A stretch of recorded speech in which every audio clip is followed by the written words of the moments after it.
मित्रों नमस्कार। मित्रों, आज तक हमने जो चर्चा की है अब तक वो ग्रहों की प्रकृति और उनके प्रभाव के बारे में की। आज हम चर्चा करने जा रहे हैं ग्रहजन्य पीड़ा के संबंध में, ग्रहजन्य पीड़ा और उसके उपाय के संबंध में। मित्रों, ये चर्चा शुरू करें इससे पहले मेरा निवेदन है आपसे, यदि अभी तक आपने हमारे चैनल को सब्सक्राइब नहीं किया है तो प्लीज़ सब्सक्राइब करें, शेयर करें और लाइक करें। तो आइए अब शुरू करते हैं आज की चर्चा।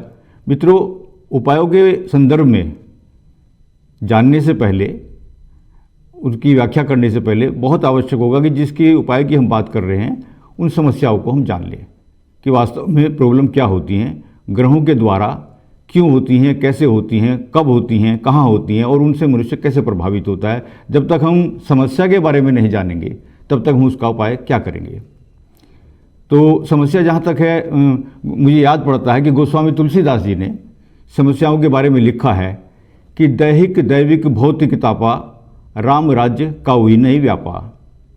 दैहिक समस्या का मतलब है कि जो शरीरजन्य पीड़ाएं हैं या मानसिक पीड़ाएं हैं, उनसे संबंधित जितनी भी प्रकार की हैं, शारीरिक पीड़ाएं भी दो प्रकार की होती हैं। एक निज पीड़ा होती है, एक आगंतुज होती है।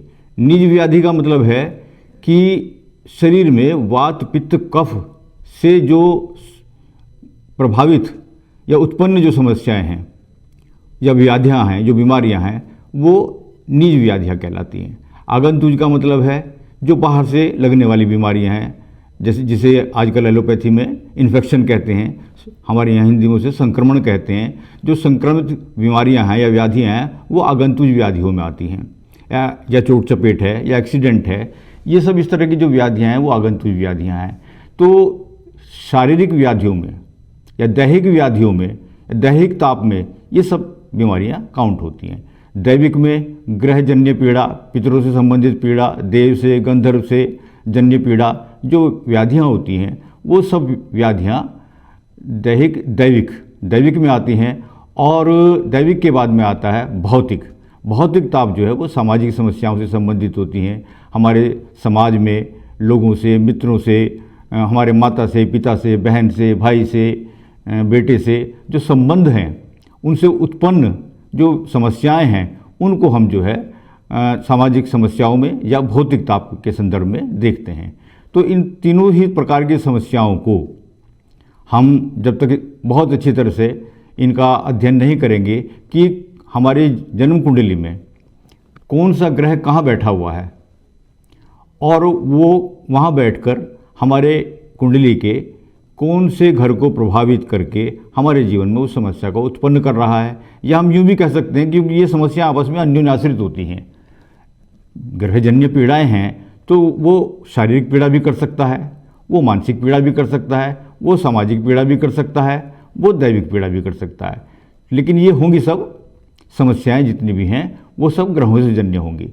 ग्रह हमारी कुंडली के रोग भावों में, हमारा जो लग्नेश है वो कहाँ बैठा हुआ है। हमारा लग्नेश हमारे रोग भाव में तो नहीं बैठा हुआ, हमारे मृत्यु स्थान पे तो नहीं बैठा, हमारे व्यय स्थान पे तो नहीं बैठा, हमारे किसी क्रूर ग्रह के साथ तो नहीं बैठा हुआ है, या किसी पाप ग्रह के द्वारा देखा तो नहीं गया है।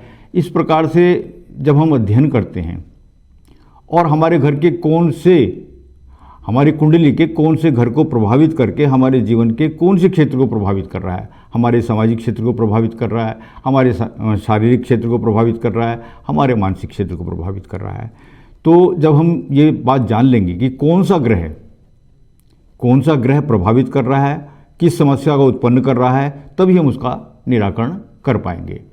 संदर्भ में ये कहना भी बहुत आवश्यक समझता हूँ कि आमतौर पे ये समझा जाता है कि जो शुभ ग्रह होते हैं वो शुभ परिणाम ही देते हैं, जो अशुभ ग्रह होते हैं वो अशुभ परिणाम ही देते हैं। किंतु ऐसा नहीं है। शुभ ग्रह भी अशुभ स्थानों पर बैठकर या अशुभ ग्रहों के साथ युति करके या उनके द्वारा दृष्ट होने पर मनुष्य को समस्याओं में डालता है, उसे प्रभावित करता है, उसमें व्याधियाँ उत्पन्न करता है, उसे समस्याओं से घेर लेता है। तो और अशुभ ग्रह सब अशुभ ही परिणाम देंगे ऐसा नहीं है। वह भी कई बार शुभ घरों में बैठकर, शुभ ग्रहों के साथ बैठकर कई बार शुभ परिणाम भी देते हैं। तो इस प्रकार से देखना ये है कि जीवन जो है शुभ और अशुभ के बीच की वस्तु है, इन दोनों के मेल की वस्तु है। हमारे ऊपर जो प्रभाव है इन ग्रहों का समुचित रूप से पड़ रहा है या नहीं पड़ रहा है। जैसे आयुर्वेद में स्वास्थ्य की एक डेफिनेशन कही गई है कि सम दोष है सम अग्निश्चय सम धातु मलक्रिया प्रसन्न आत्मेंद्रिय मना स्वस्थ इत्यभिधीयते। मतलब हमारे सब दोष समान हो, हमारी अग्नियाँ समान हो, हमारे मल समान हो, सम दोष है सम अग्निश्चय सम धातु हमारी धातुएं समान हो, और इसके बावजूद समान होने के पश्चात हमारी इंद्रियां और हमारा मन भी उस स्थिति में हो कि हम प्रसन्नता का अनुभव कर सकते हैं, ये स्वास्थ्य का लक्षण कहा गया है।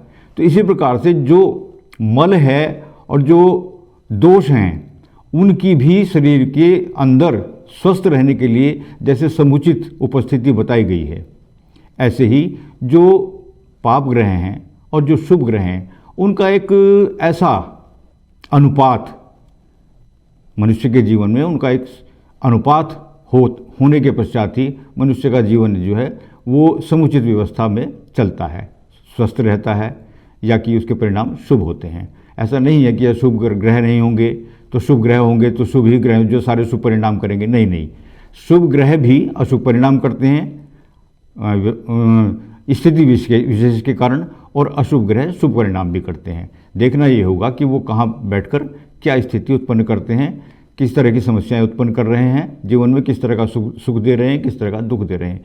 यदि सुख दे रहे हैं तो स्वागत है, लेकिन यदि दुख दे रहे हैं, ये परेशानी कर रहे हैं, तो उन समस्याओं से लड़ने के लिए हमको निश्चित तौर पर उनके उपाय के संबंध में सोचना होगा, उनकी चर्चा करनी होगी, उनके बारे में जानना होगा कि किस ग्रह का क्या उपाय किया जाए, उसका शमन किया जाए, उसका दमन किया जाए, उसका दान किया जाए, उसका यज्ञ किया जाए या उसका जाप किया जाए।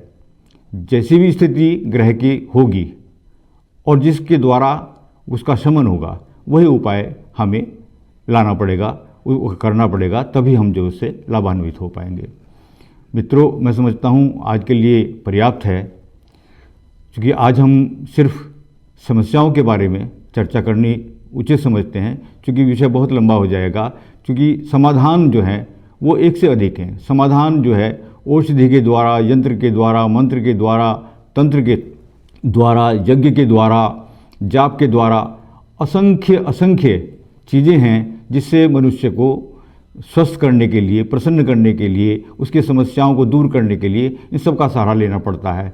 कई बार हमें हमारी जो समस्याएं जो है मानसिक होती हैं, जैसे हमारे काम, क्रोध, मोह, लोभ, भय, अहंकार, इस तरह की समस्याएं होती हैं, तो उनके उपाय जो है हम अपने कर्म की थ्योरी के द्वारा, हम अपने व्यवहार के द्वारा हम समस्याओं को दूर कर सकते हैं। तो इसकी व्याख्या हम कल के एपिसोड में करेंगे। आज मैं समझता हूँ पर्याप्त है। मेरा बहुत बहुत आपको धन्यवाद। कल मिलते हैं फिर। नमस्कार।